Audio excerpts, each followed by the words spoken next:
Champamura Kobostan Dal Khlaizamuni Party Mungno Shezawoi, Shangrongshalla Wakopurni Tangno Kitingai Gerep Laika Amsani Lukurok, Borokni Shanmung Shupungai Rezaika Hanke, Kotor Choba Angkornai Hene Damrok Mungrika Amsani Lukurok. Champamura Kobostan Dal Khlaizamuni Party Mungno Tei, Wako Board ni Chairman by Kok Shalaika Amsani Lukurok, Abu Haikino Champamura Kobostano, Boundary Wall Shanam Zagnani Shanmung Tishamani Logilogi, Borokni Shimlango Kaisa Nok Shanamoi Rezagnani Bagai Shanmung Tishaka Amsani Lukurok. আজকে ওয়াকফ board সচিবের কাছে আসা হইল কারণ ডুগলি ব্লকের অন্তর্গত বিক্রমনগর পঞ্চায়েতে অধীনে একটা কবরস্থান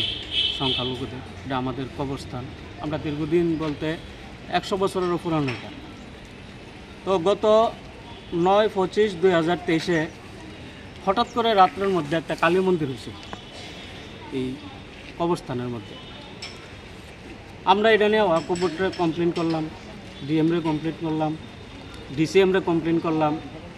দেখা গেল কি আজকে এত মাস হইল আমরা কোনো রেসপন্স পাইতেছি না আগামী 12 তারিখ তারা এখানে জমজমাট করে কালী পূজা করব তারপর এখানে মেলা শেলা করব হ্যাঁ তো আমাদের তো কোনখানের মধ্যে থাকা না থাকা সমান কথা যেহেতু এত দিনের পুরানো আমাদের গার্জিয়ানরা এখানের মধ্যে আছে মা বাবা মামা ও আত্মীয় স্বজন সবাই এই কবরস্থানের মধ্যে আছে রানিং কবরস্থান এটার মধ্যে তারা জবরদখল করে একটা কালী মন্দির করব আমরা সেই কারণে আজকে ওয়াকফ বোর্ডে ডেপুটেশন মিলিত হয়েছে সবাই মিলে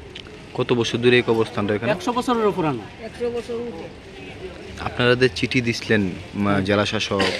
ওয়াকফ বোর্ডে ওইখান থেকে কোনো উত্তর পাইছেন না না কিছু পাইছি না সেই কারণেই তো আমরা এখানে আজকে জড়ো হওয়া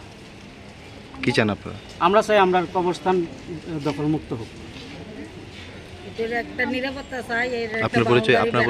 একটা নিরাপত্তা আপনার পরিচয় বললে তো আমরা আমি পরিচয় আপনার আমার নাম জামাল মিয়া আমরা ওয়াকফ বোর্ড থেকে একটা কমিটি করে দেওয়া হয়েছে এই বিক্রমনগরের এর মধ্যে সংখ্যালঘুদের যত কবরস্থান মন্দির মসজিদ মানে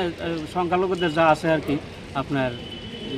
ইতিহারে যেটা আছে যেমন কবরস্থান দরগা টরগা এইসবের লেগে আমরা 13 জনের একটা কমিটি বানাই দেওয়া হয়েছে ওই কমিটির মধ্যে আমি একজন ওয়াকফ বোর্ডে বানাই দেওয়া হয়েছে আমরা এটা তদারকি করার লেগে দেখাশোনার লেগে আমরা ওয়াকফ বোর্ডের কাছে লিখিতভাবে অভিযোগ করছি অভিযোগের রিসিভ কপিটা আমাদের কাছে আছে আমরা নিয়ে আসি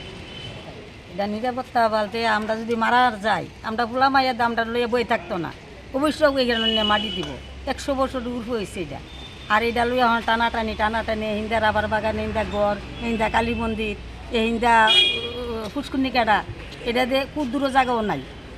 এটা জায়গা আছে 3টা নিউজ এখন খুব দূর নাই এটা আমরা একটা নিরাপত্তা চাই যে যাতে আমরা মারা গেলে আমরা ফুলা মাইয়া জনশান্তি মরতে যাই এখানে মাটি দিতে পারে যে এই জায়গাটা আমরা যে ওয়াকফ বোর্ডের থেকে আমরা এটা বাউন্ডারি বেড়া বা এটারে একটা শুরু আড়া করে দিই আমরা অতটুকু দাবি রাজ্য সরকারের কাছেও বা আমরা মুখ্যমন্ত্রীর কাছেও এর দূরা দাবি বা আমরা ওয়াকফ বোর্ডের থেকে দূরা দাবি আমরা এর দূরে বলতে আমরা দীর্ঘদিন ধরে ওয়াকফ বোর্ডে যাইতেছি তারপরে এটার মধ্যে একটা জবরদস্তি অবস্থান ওই কালী মন্দির করা হইল তারপরে আমরা পঞ্চায়েত জানাইলাম ওয়াকফ বোর্ড জানাইলাম ডিএম জানাইলাম জানানোর পরও তারা কোনো আমরা নির্দিষ্ট কোনো সুরাহা দিতে পারতেছে না যে এটা হইব কি হইতো না আমরা হ্যারাসমানি করাইতেছে আজকে 2017 থেকে আমরা এর দৌড়াদৌড়ি করতেছি তো আমরা কাইন্ডলি চাইতেছি যে আমাদের কবরস্থানটা নির্দিষ্ট সীমানা ঠিক করে দেওয়া একটা ঘর তুলে দেওয়া বাউন্ডারি দেওয়া হ্যাঁ এটার একটা আমরা সেভ করে দেওয়া এখান তো ভাববো কুবুড়ে গেছে আমরা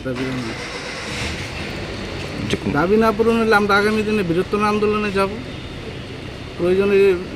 ডিএম এসডিএম ব্লক আছে আমরা সবখানে যাব আমাদের তো সংখ্যালঘু বলতে আমাদের তো একটা রেসপন্সিবিলিটি আছে না